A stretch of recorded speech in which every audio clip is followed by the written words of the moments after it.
3X Lex for 3X Tech. Back in business. 3X, 3X, 3X Lex. All right, guys, back to tell you about one of the new toys that I got in stock here. Here today to do something I haven't done in quite a long time. And OG members of this channel, of this movement, know my origins and my history originally starts with product reviews before even venturing out and having my own product, so to say. So I'm here today to review the Super Console X Cube 3 X3. So the Super Console Cube X3 specifically is an updated version of the Super Console X and Super Console X Pro. If you follow this channel, you'll notice probably, I want to say a year or so ago, maybe about a year and a half ago, I did a review on the Super Console X Pro. I thought it was a solid device, and it had a lot of content on it. Power was kind of limited.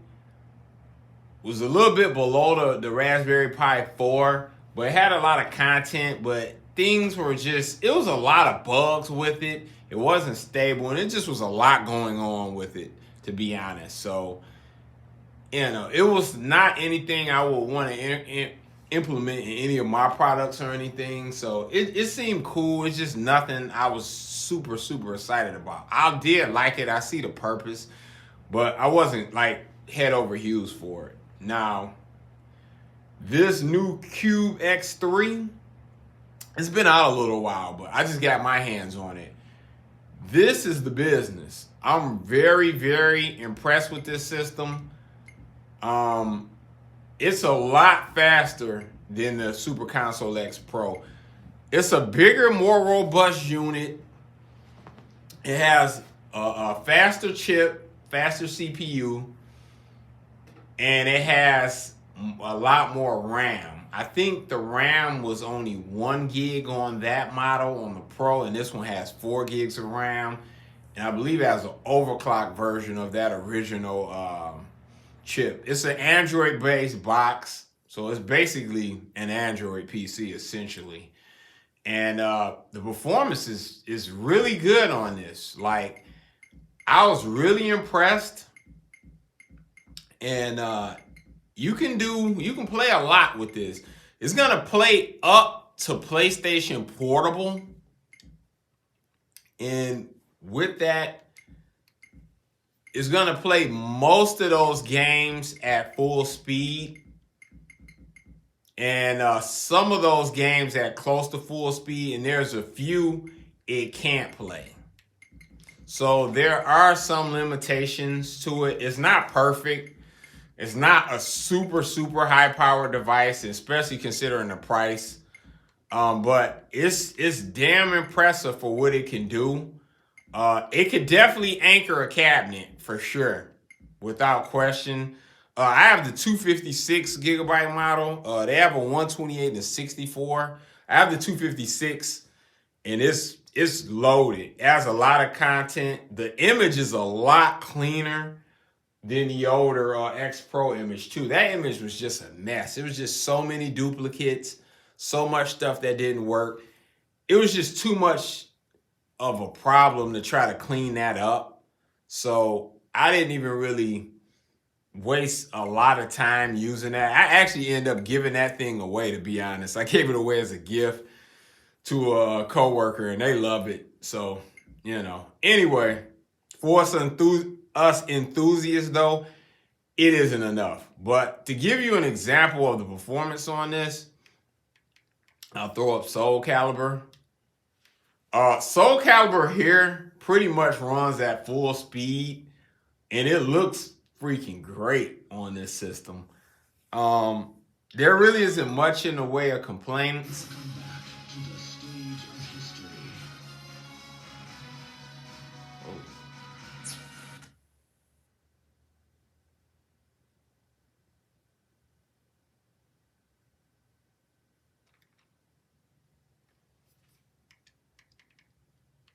Whoa, hold on. Let's take a look at something, guys.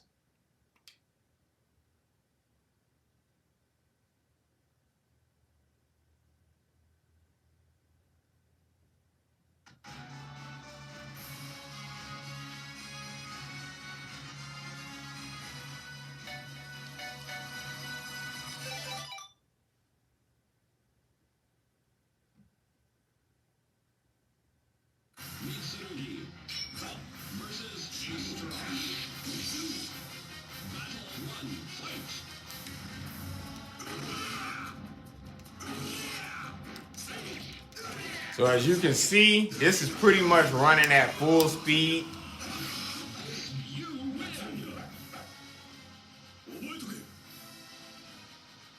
It looks good. Also, this particular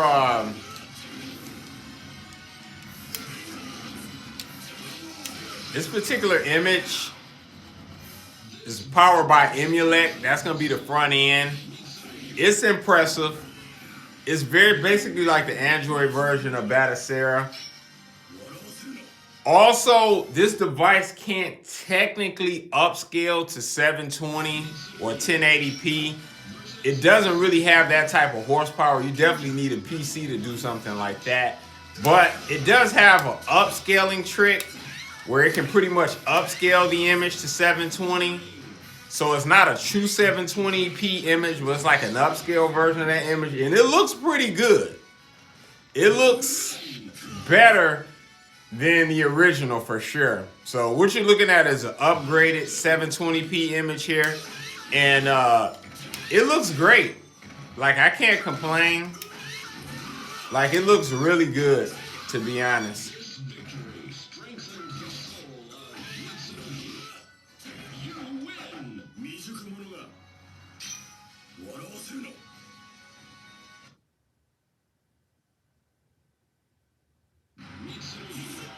So Soul Calibur looks good.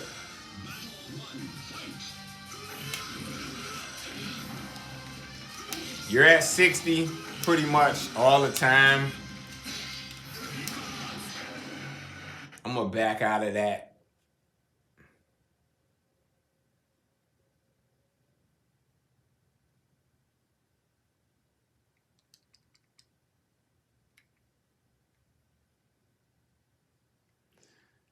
All right, one quick thing I want to do is I'm gonna do a quick restart and then I'm gonna jump back in it. But while it's restarting, I want to talk about a few things. So yeah, another Ken Hank product. They did a much better job on the image this time. The last image was just pure junk, but they've done a lot better job this time.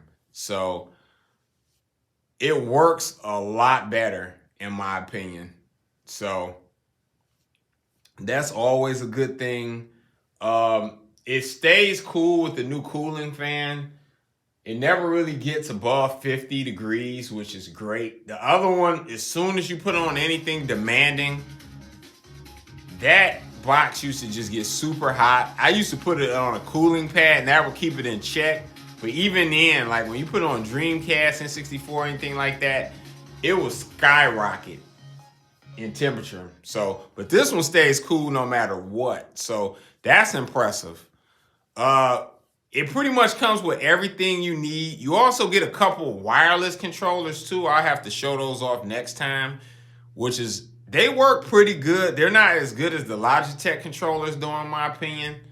But overall, they work pretty good, I would say. So I would say they're decent. They're decent. They're wireless and they're decent. You know, you can't really complain. It's free.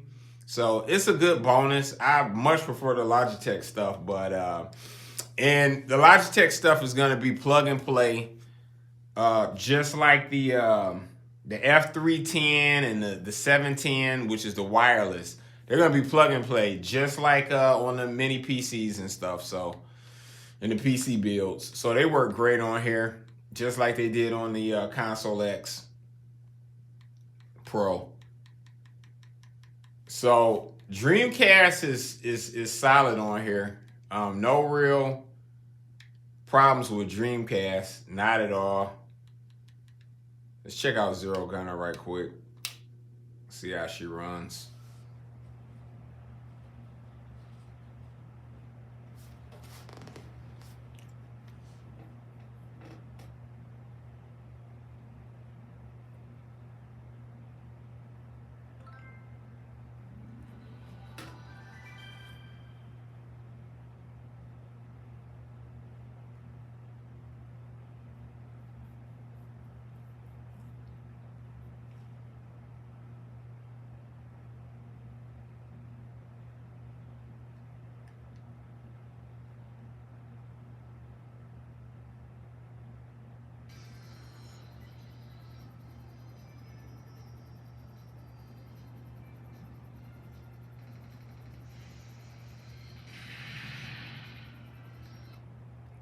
All right.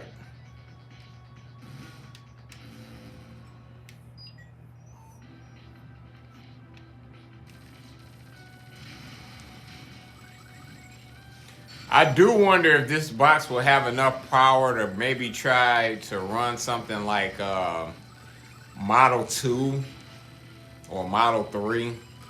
I don't think Model 3 will run. I don't know about Model 2, but I'm not entirely sure. The thing that's interesting is that all of these platforms tend to favor different platforms. I know that sounds funny, but all of these different devices, so to say, they tend to favor different platforms. Sometimes they work good on one platform. Like N64 doesn't really run great on a Pi in any instance, really. Like some of the less demanding games are okay, but even overclocked, it's like, yeah, it's a crapshoot. But it's solid on the console X. It was even solid on the Pro, and it's good on here too. So that's always a good thing.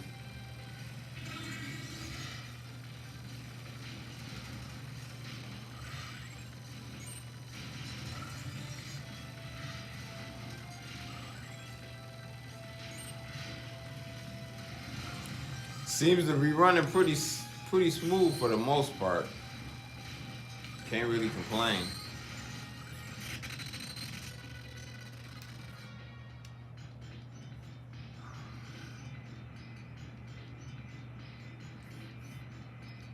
This is gonna probably end up being a big multi-part review. You know, I like to chop things up and really go in depth about something. So really, there's too much to really talk about in one video.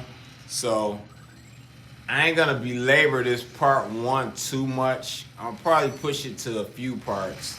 But in any event, the performance is solid.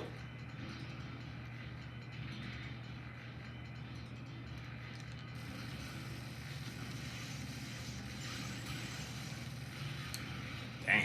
Forget how hard this was, as is damn near every 2D shooter.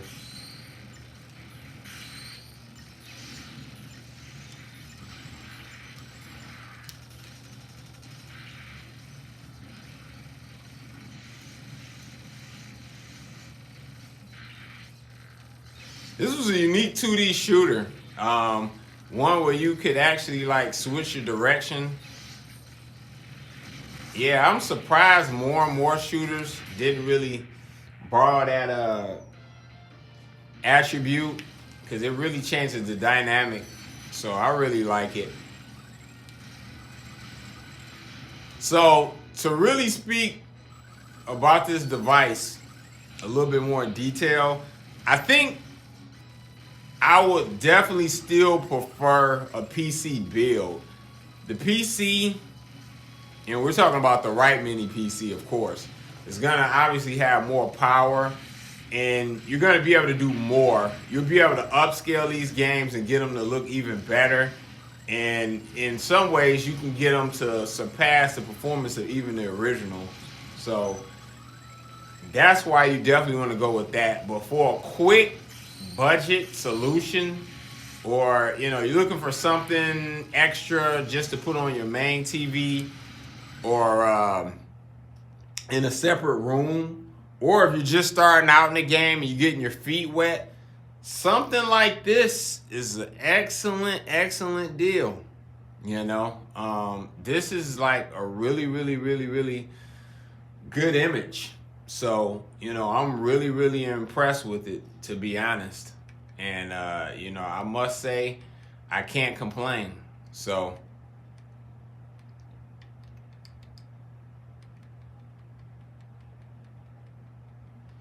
Naomi has about 75 games or so.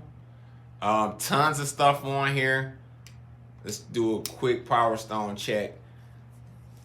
You know, the Naomi section is solid. I'm impressed with it. Cool games on it.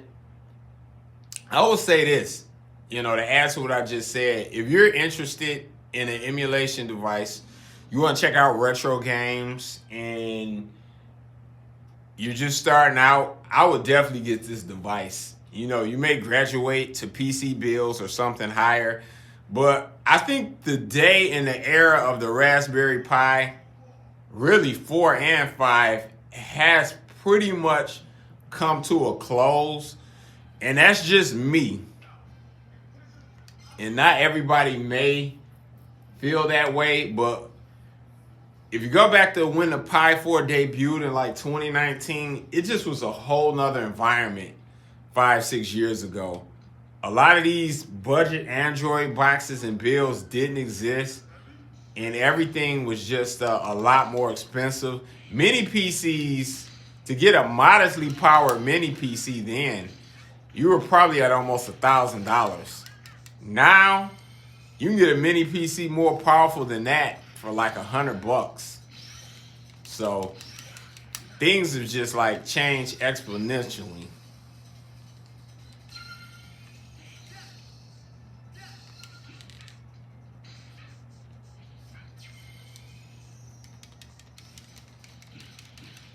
So pretty much now, mini PC, I would say, or something like this is the way to go. Pis are still like incredibly limited for what they can do. That Pi 5, I'm gonna make a video about that, but I actually called it before it actually hit the street when they first announced it that it wasn't gonna make that big of a splash in the retro gaming department because of the limitations of the device. It wouldn't be nearly as popular as the 4 or the 3. And I turned out to be right. You know, I'm not a I told you so type of guy, but I guess it was pretty much just how things were going. You know, when they debuted it, many PCs had already kind of really had made their mark. Like once that U59 hit about $300, I want to say that was probably back in 02. It may have been the end of 01, I want to say. And that thing hit about $299. That changed the game. Because that 5095 processor, 5105 processor, that was just really impressive. It showed up in a mini PC and it was just pretty much powerful enough to run everything up to PS2, which was like unheard of at that time for that price. So the game pretty much changed at that point. Now, that type of performance is $100 or really less. So, and really, that old PC from then can really outperform the Pi 5 now. But I'll be making a video about that soon. You're gonna probably see me at least 3 times a month now, if not once a week. So that's the plan. So anyway, Power Stone runs pretty good. You got your hiccups here and there, but overall it runs good. I would say if you're gonna enjoy a lot of the Dreamcast games on this device, I would definitely go with the Naomi section. It seems to run a bit smoother and a little bit more consistent. In addition to that, I would say, oh yeah, one other thing I want to touch on. The PSP section, I modified this image too. This thing came with like 250 PSP mini games, which are pretty much useless. Those are a waste of time. So what I pretty much decided to do in addition to that is get rid of that stuff and put actual games on here. So after I got rid of all that, I was actually able to get about 50 actual games on here, and it runs great. So a lot of great games on here. I'm going to do a more in-depth about that last time. I don't want to make this one too long. I'm going to have a follow-up here really soon for part 2, so stay tuned. 3X Lex out. Peace.